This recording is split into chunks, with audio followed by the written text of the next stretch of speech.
Well, this is a great start to the new series. I just recorded an entire video and realized my mic wasn't plugged in, so we're on take 2 now.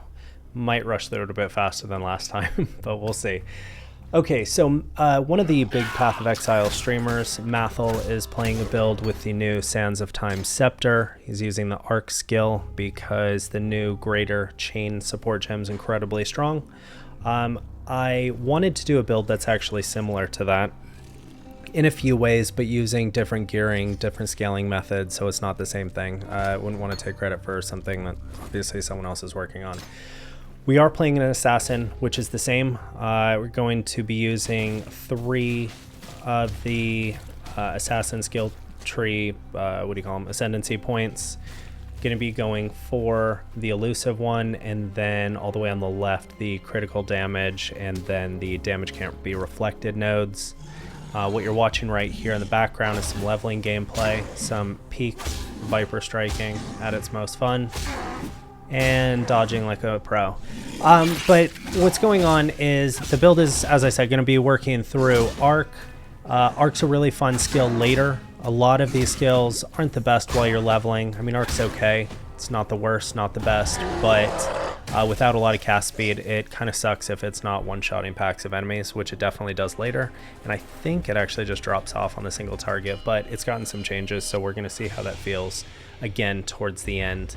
I actually leveled most of the way through the campaign using self-cast Arc. I started with Blight, which you're seeing in the video here, but I was doing self-cast Arc about the end of Act 2. I think it's after the Act 2 boss, which I have in video in a second coming up. I actually moved to the Poet's Pen version. The reason is slower cast speeds suck, so I'd rather just attack with Frenzy and have Poet's Pen do its Arc attack. It does enough to clear the campaign. It's not going to be the highest damage you've ever seen, but it's not that bad either. Here is the video of King Mervil, which was really boring. Again, halfway through, I can't believe I didn't think to swap to Poet's Pen since it's only a level 12 requirement. Actually, I had to port out onto the fight because I ran out of mana, which is just embarrassing, really. What I'm actually going to do now is skip the video towards later when I'm using Poet's Pen. Cool, so this is much later in the campaign recording that I did, but I still have Orb of Squalls linked in my tablet just because it's a 6 link and it's there, but it's actually not casting anything, so I probably should have just used the normal Orb of Storms or anything else, really, because this was entirely useless. That being said, you can see in this fight that I have Frenzy that's attacking with faster attacks. I also have the elemental thing that does the explosion that you get from like level 1 when you're in the campaign, just for a little extra damage, but it's really not doing that much. This was definitely not a speed run through. It was done quickly, but not with the best items, skills, or gear.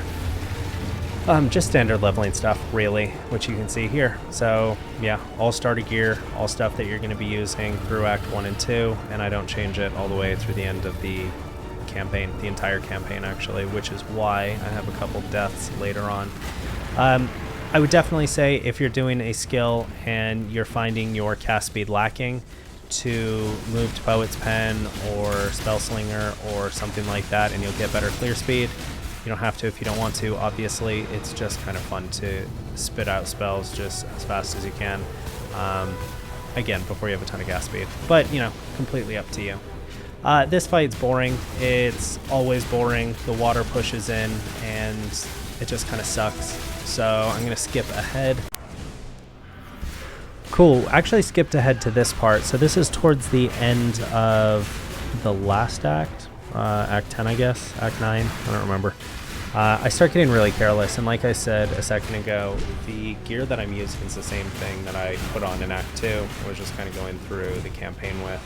I stopped dodging here, and he shits on me, so I go back in and kill him. Not much of a challenge, but it's just kind of funny. You can definitely tell I was getting bored of this.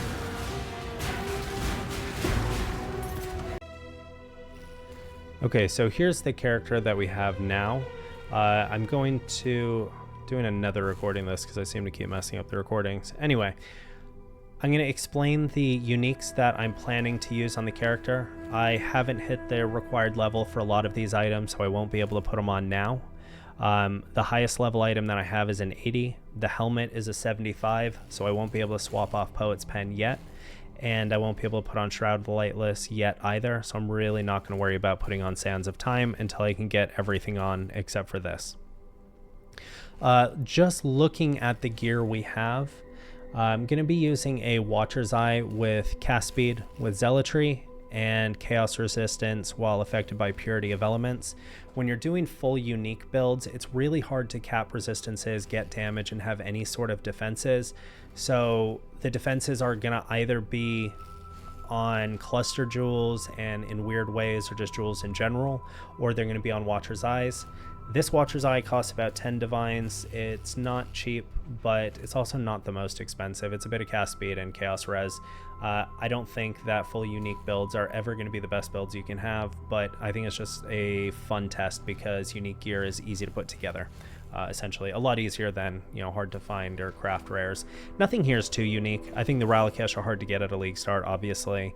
A lot of this just drops. The helm you're gonna have to craft.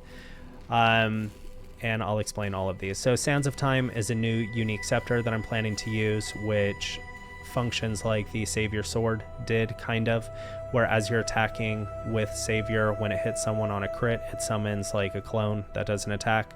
The way this scepter works is as you cast spells, it gathers charges, and then when the charges hit a certain number, it hires clones, or summons clones rather, to shoot out a spell. Just going to be scaling cast speed here just to have clones popping out all the time. Additionally, you'll notice a trend with a lot of these items and having a lot of sockets on the tree. The reason is we're going to be stacking Abyssal sockets for this armor, and that's because for every Abyssal socket that I have, it increases my maximum life, maximum mana, and elemental penetration. All of this is good. It's defenses and it's damage via elemental penetration, so it should be fun. But one of the reasons we're actually using the helm is because I want to use the scepter in this build and do something kind of cool and different, and I won't have a 6-link skill because my body armor has the Abyssal sockets. So I'm using a pseudo 6-link or one of these weird shaper helms to make my skill better so that I can still play a cool skill without using a 2-hand weapon and while using this chest. I'm going to be stacking as much life as I can squeeze in on the tree. This isn't a maximum life build, but it's worth noting that even with 5,000 max life, you're still getting 250 increase spell critical chance and 250% increase spell damage as well, which is not a little amount of damage. Yes, you can get better rares. Again, the point of this is just to see what you can build just using uniques as a bit of a challenge, and maybe something for people joining a league late who don't have money to buy expensive crafted rares and want to try something different. Obviously ignoring my helm, which is a expensive crafted rare. But you could use different weapons. You could use a 2-handed here if you really wanted a 6-link, or you can use a different body armor and maybe not stack Abyssals, or you could, There's a lot of flexibility in this game, so we're going to try and keep these builds as fun and interesting as possible. It's a charge stacking build, so we're going to be getting as many power charges as possible, and however many power charges we have as maximum means we're going to have the equal amount of frenzy charges. We're using the Ralakesh boots, which just give us the maximum amount of frenzy charges because we won't have another way of gaining them. So essentially my spell will get me power charges via power charge on crit, and the boots will give me maximum frenzy charges. So it should be, with base gear without anything funky on the tree, it's going to be about 6 or 7. Depends on what we end up doing with the gear, which I still haven't seen or tested because I can't, again, put half of it on yet. What else is interesting here? The gloves. So the reason we're using these gloves is for Abyssal sockets, but it's interesting to note that as long as a Hypnotic Eye jewel is socketed in here, that you get Arcane Hit on Surge with spells. The mana cluster the mana passives we got on the tree are actually the ones that focus on buffing up Arcane Surge. So ours will be a bigger Arcane Surge, and it's essentially a free link, which gives us a bunch more cast speed, spell damage, mana recovery, and they're really good. These gloves don't have a lot of cool things on them. They've got cast speed, they've got life, and then again they've got the Arcane Surge, but it's mostly for the Abyssal socket. So that's kind of cool. And they're cheap. Everything here is cheap now at this point in the league, which is only 2 weeks in.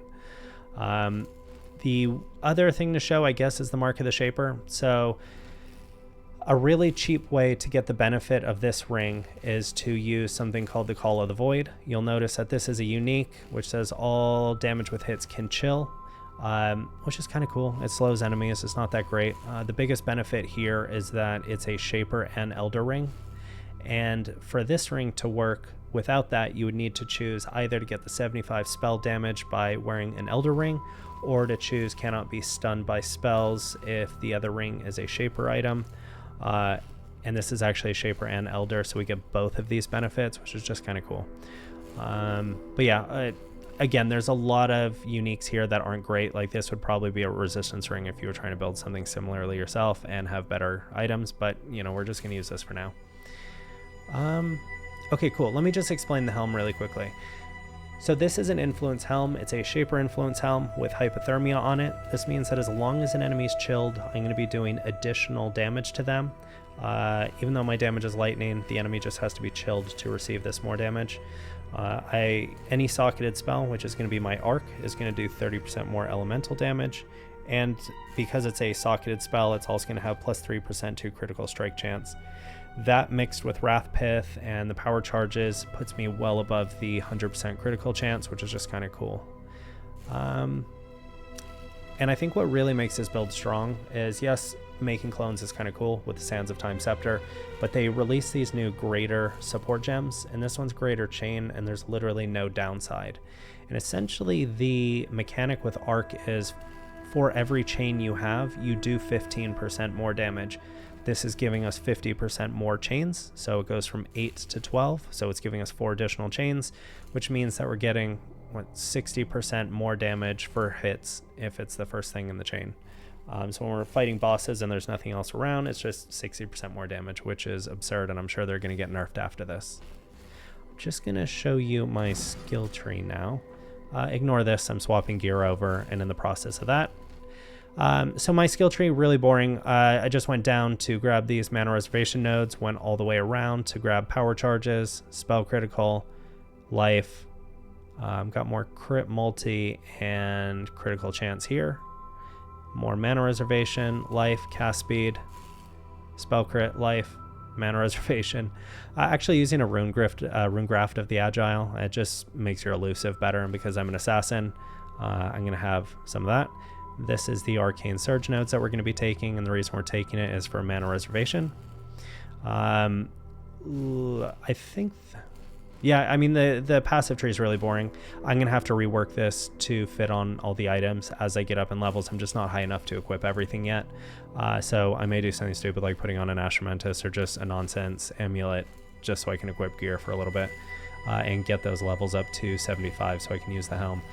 But one of the other items that's important for this is that we're using the Militant Faith Jewel with Dominus. And the reason for that is so we can use Inner Conviction. Because we have power charges, we just want our power charges to add more damage to our spells. So we're just going to be grabbing Inner Conviction, which again, I don't have enough points for now, but I will be grabbing, any minute now, basically. I looked for, and when you get some skill gems, or sorry, some of the timeless jewels like these, you just want to make sure that any of the nodes you need aren't being changed. So as an example, this Militant Faith Dominus changes this node here to inflict fire exposure, and if I were taking this leech node, that would probably cause a problem. An example would be I didn't want it to affect my mana reservation here, so I had to make sure that I was getting a timeless jewel that didn't change any of these nodes that I'm grabbing. But that's really the only thing to look out for. Apart from that, each of these single nodes counts as 10 devotion, and each of these here counts as 5. So we're getting something like, I don't know what it was, 100, maybe 100 devotion, something like that, 80 devotion, which means that we're getting an extra 2% for every 10 devotion we have. So it's like an extra 16 or 20% elemental resistances that we'll have. So that again helps work towards the cap. yeah, I mean, this is fun. It's fun putting the character together. It's not going to be the best character because it's using full uniques, and those are never going to be the best characters without spending a ton of money. But apart from that, I'm going to keep leveling the character, and I'll give you an updated video when all of the gear's equipped. The other thing to look out for is we'll probably start using cluster jewels to boost the damage even more, maybe give us some more life or fix out the resistances. The next video should also have us crafting all of the abyss jewels, which we're looking for the same thing, life and lightning damage, maybe a few resists here and there. But yeah, this build should be fun to put together, and I'll give you an update as soon as I have that part done. Thanks guys, see ya.